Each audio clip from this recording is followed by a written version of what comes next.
প্রিয় চাকরি প্রত্যাশী ভাই বোনেরা, আসসালামু আলাইকুম। সমাজ কল্যাণ মন্ত্রণালয়ের সমাজ সেবা অধিদপ্তরে একটি নতুন চাকরির নিয়োগ বিজ্ঞপ্তি প্রকাশ করা হয়েছে। একটি পদে মোট 209 জনকে নিয়োগ করা হবে। পদের নাম সমাজকর্মী ইউনিয়ন। বেতন গ্রেড 16, 9,300 থেকে 22,490 টাকা। নিয়োগ বিজ্ঞপ্তি থেকে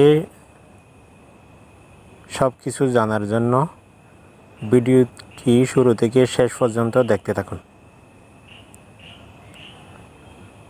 নিয়োগ বিজ্ঞপ্তিটি আপনাদের সামনে তুলে ধরছি।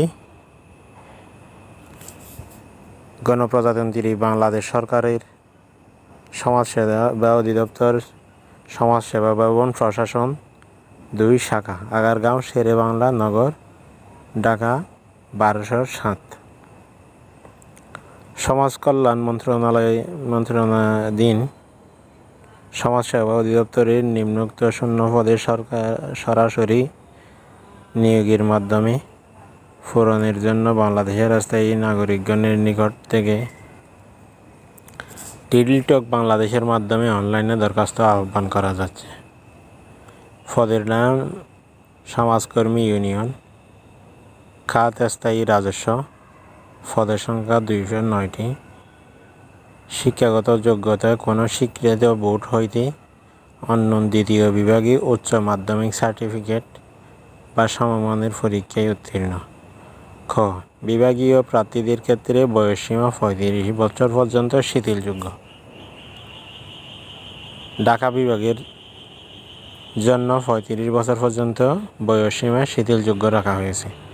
যে সকল জেলার প্রার্থীদের আবেদন করার প্রয়োজন নেই: রাজবাড়ী, বান্দরবান, খাগড়াছড়ি, রাঙ্গামাটি, জয়পুরহাট, গাইবান্ধা, লালমনিরহাট, ঠাকুরগাঁও, মাগুরা ও ঝালকাঠি এরা আবেদন করতে পারবে না। তবে এতিম ও শারীরিক প্রতিবন্ধী কোটার প্রার্থীদের ক্ষেত্রে যে কোনো জেলার প্রার্থী আবেদন করতে পারবেন। আবেদনের পদ্ধতি ও শর্তাবলী। নিয়োগের জন্য আবেদনকারী সাধারণ প্রার্থীদের বয়স 12/6/2024 তারিখে 18 থেকে 30 বছর এবং বীর মুক্তিযোদ্ধা ও বীর শহীদ মুক্তিযোদ্ধাদের পুত্র কন্যাগণের ক্ষেত্রে বয়স 18 থেকে 32 বছর। বীর মুক্তিযোদ্ধাদের পুত্র কন্যাদের গণের বয়স 18 থেকে 30 বছর। শারীরিক প্রতিবন্ধী প্রার্থীদের জন্য বয়স 18 থেকে 32 বছর। বয়সের ক্ষেত্রে এফিডেভিট গ্রহণযোগ্য নয়। আবেদনপত্র পূরণের সংক্রান্ত তথ্যাবলী।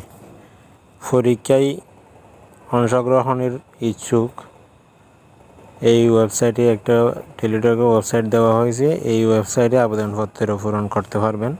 আবেদনের সময়সীমা নিম্নরূপ: 1. অনলাইনে আবেদনপত্র পূরণ ও পরীক্ষার ফি জমাদান শুরুর তারিখ সময় 12/6/2024 সকাল 10 ঘটিকা হইতে অনলাইনে আবেদনপত্র জমাদানের শেষ তারিখ ও সময় 18/6/2024 রাত 11:59 ঘটিকা পর্যন্ত, অর্থাৎ আগামী মাসের 18 তারিখের রাত 12টা পর্যন্ত আবেদন করতে পারবেন।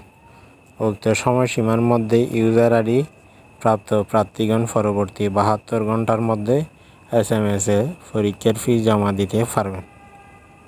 তো এই ছিল চাকরির তথ্য।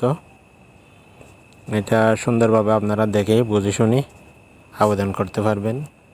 অরিজিনাল নিয়োগপত্রটি, নোটিশটি সমাজসেবা মন্ত্রণালয়ের সমাজসেবা অধিদপ্তরের ওয়েবসাইটে পেয়ে যাবেন। আশা করি বুঝে শুনে আপনারা আবেদন করবেন। ভিডিওটি ভালো লাগলে একটা লাইক দিবেন, আর এইরকম নতুন নতুন চাকরির সার্কুলার পাওয়ার জন্য এই চ্যানেলটি সাবস্ক্রাইব করে পাশে থাকবেন। আসসালামু আলাইকুম।